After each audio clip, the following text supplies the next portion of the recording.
baru. Emang ada nggak nubuatan akan ada perjanjian baru di Alkitab? Kok sampai kamu sekarang percaya perjanjian baru? Atau perjanjian baru itu benar seperti orang-orang bilang itu buatannya Rasul Paulus? Sekarang kamu, kalau saya tanya, semua Bapak Ibu di sini percaya nggak dengan perjanjian baru? Kenapa percaya? Kenapa kita nggak pakai perjanjian lama aja sih? Apain harus dibaru-baruin? Udah capek-capekin gitu loh. Ada nggak nubuatan perjanjian baru? Yang langsung ngomong dari Allah sendiri. Ya, kalau para pengajar sudah pasti tahu. Ya. Bapak Ibu, buka Yeremia 31 ayat 31. Kita baca sama-sama. Nanti dipikir bohong kan gitu. Nah, kita buka di dalam Yeremia 31 ayat 31. Sesungguhnya akan datang waktunya. Demikian firman Tuhan. Aku akan mengadakan perjanjian baru dengan kaum Israel dan kaum Yehuda. Itu ada. Jadi kalau orang bilang, oh perjanjian baru itu buatannya gereja. Lu tinggal dibantah ini aja. Yeremia 31 ayat 31. Allah sendiri ngomong, aku akan mengadakan perjanjian baru. Jadi jangan heran, Mesias itu kenapa harus suku Yehuda? Karena dalam Yeremia 31 ayat 31, perjanjian baru itu justru dilakukan kepada bangsa Israel melalui suku Yehuda.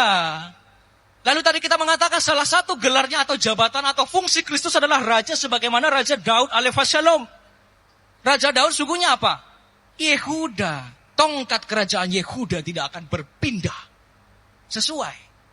Sama seperti Kristus dipakaikan mahkota berduri. Menggenapi nubuatan itu. Inilah Yesus orang Nazaret. Raja orang Yahudi. Ya. Lalu dia disebut Nabi. Jangan malu orang Kristen kalau Yesus disebut Nabi. Memang Nabi kok. Oh, orang Kristen sekarang mengaku Yesus Nabi loh. Bukan baru sekarang, dari dulu kita mengakui Yesus Nabi. Tapi Nabi yang bagaimana? Karena Nabi itu berasal dari bahasa Ibrani Nevi, bentuknya jamak Naviim, artinya lidah Allah. Makanya yang bisa langsung berbicara kepada Allah tanpa perantara malaikat-malaikat itu hanya siapa? Yesus. Langsung ngomong, Bapakku. Ya Bapakku, kalau Nabi yang lain, ada kalanya ngomong dengan malaikat. Misalnya Imam Zakaria. Malaikat Gabriel datang. Tapi kalau Yesus nggak langsung, Bapakku, my Father. Sama seperti kamu yang hidup di dalam Kristus, kita juga anak-anak Allah. Baca Yohanes 1 ayat 13. Diberi kuasa sebagai anak-anak Allah. Nah, lalu, kenapa dia harus disebut Nabi sebagaimana Nabi Musa? Kenapa nggak Nabi Elia? Kenapa nggak Nabi yang lain? Sebagaimana Musa membawa hukum, namanya hukum Taurat. Nah ini, saya mau tanya nih. Hukum Taurat ada berapa? Ayo Bapak Ibu, tanya hukum Taurat ada berapa? Abang-abang, adik-adik semuanya. Hukum Taurat ada berapa? 10? Nah, yang disebut hukum Taurat itu ada totalnya 613. Wih, banyak sekali ya toh? Yang disebut Taurat itu 613 misfot, 10 itu hukum intinya. Sebelum hukum Taurat ada nggak hukum? Hukum apa yang berlaku sebelum hukum Taurat? Hukum Taurat kan dibawakan oleh Musa. Diberi Allah kepada bangsa Israel melalui perantara Musa. Memangnya sebelumnya hukum apa yang berlaku? Hukum yang berlaku sebelum Musa atau sebelum Taurat namanya hukum Nuh. 7 hukum Nuh, Sefa, Misfot, Benai, Hanoah. Buka Kejadian 9. Jadi udah ada hukum Nuh. Musa membawa hukum yang baru namanya hukum Taurat. Sama seperti Yesus membawa hukum yang baru namanya hukum kasih karunia.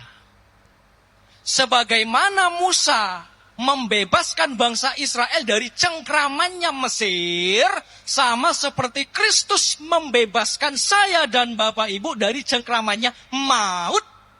Karena mautnya baru masuk di Kejadian 2 ayat 17. Makanya Yesus berkata apa? Barang siapa percaya kepadaku, dia akan hidup walaupun dia sudah mati. Akulah kebangkitan dan hidup.